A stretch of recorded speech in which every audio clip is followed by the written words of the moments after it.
قرآن کریم میں حضرت سیدنا یونس علیہ السلام کا واقعہ انبیاء کے واقعات عبرت کے لیے لقد کان فی قصصہم عبرۃ لأولی الالباب، ان اللہ کے بندوں کے واقعات میں اہل دل کے لیے عبرت ہے، نصیحت ہے۔ حضرت یونس علیہ السلام نے قوم کو کہا اللہ کی بات مانو، نافرمانی نہ کرو، اللہ کو یاد کرو۔ قوم نے کام نہیں کرتے، بھول گئے۔ حضرت یونس علیہ السلام کی گستاخی کی، آپ نے فرمایا اچھا پھر سنو، 3 دن بعد تم پر خدا کا عذاب آنے والا ہے۔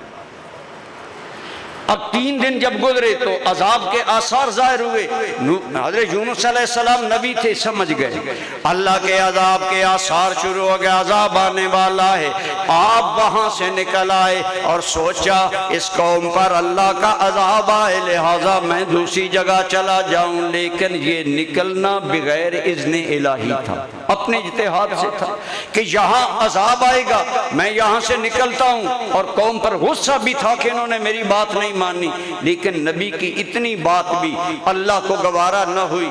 دریا میں گئے، کشتی میں سوار ہوئے، جب سوار ہوئے تو کشتی پر بوجھ زیادہ ہو گیا۔ انہوں نے کہا ایک بندہ گراؤ سمندر اس دریا میں، پھر کشتی چلے گی۔ حضرت سیدنا یونس علیہ السلام، آپ کے نام قرہ نکلا، آپ نے دریا میں چھلانگ لگائی۔ میں بڑے اختصار سے کہہ رہا ہوں۔ ادھر قوم نے آثار جب عذاب دیکھے، ان کے عقل مند لوگ بیدار ہو گئے۔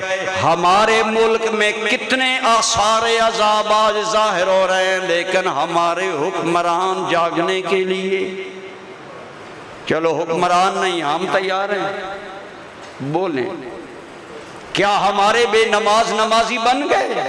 کیا ہمارے بددیانت تاجر ہر بات میں دوغلا پن اور ہر بات میں بندے کو دھوکہ دینا ہماری فطرت کا حصہ بن چکا ہے؟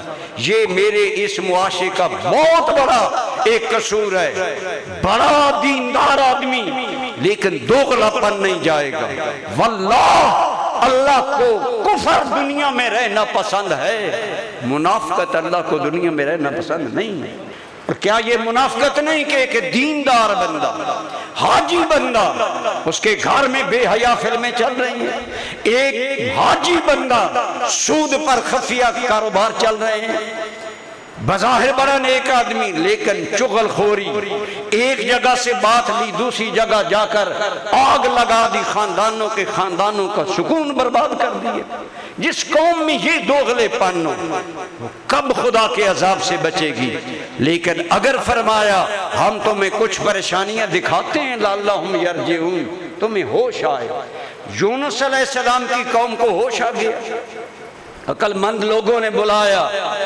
روایات میں آتا ہے، سیدی ضیاء الامت رحمت اللہ علیہ اور دیگر مفسرین نے لکھا اتنے وہ ڈرے گا، سارے بستی سے باہر نکل گئے، ایون کے جانوروں کو بھی لے آئے اور جانوروں کے بچے الگ کر دیے، عورتوں کے بچے الگ کر دیے، اور مل کر زاریاں کرنے لگے۔ جب زاریاں کرنے لگے اللہ رب العالمین نے عذاب ٹال دیا۔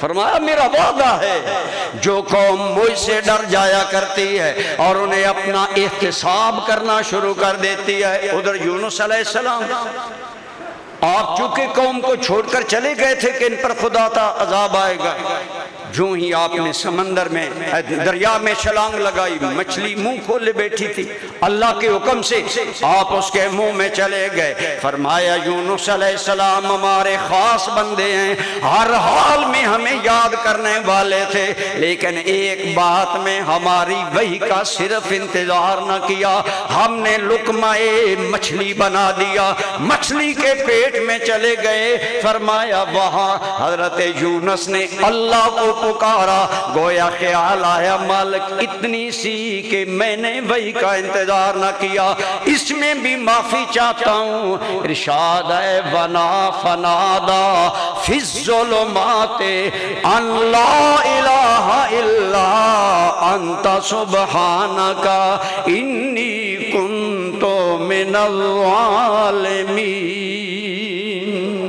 فرمایا حضرت یونس مچھلی کے پیٹ سے بولے، عرض کرنے لگے اے مالک تیرے بغیر الہ کوئی نہیں ہے اور میں حد سے گزرنے والا ہوں، اے مالک ہمیں معاف کر دے، تو ہی بندہ نواز ہے۔ فرمایا ادھر قوم تائب ہوئی، ادھر مچھلی کے پیٹ میں جب یونس نے میری تسبیح کی، ہم نے ایک اور مقام پر آیا، اگر یونس تسبیح نہ کرتے قیامت تک مچھلی کے پیٹ میں رہتے، اور مچھلی کے پیٹ میں جانے کے بعد موت تو یقینی ہوتی ہے، لیکن فرمایا اگر یونس علیہ السلام مچھلی کے پیٹ میں مان جائیں کہ مالک میں نے تیری وحی کا انتظار نہ کیا، مجھ سے یہ جلد بازی ہو گئی، تو گویا جو رجوع کرتا ہے ہم وہ بندہ نواز ہیں۔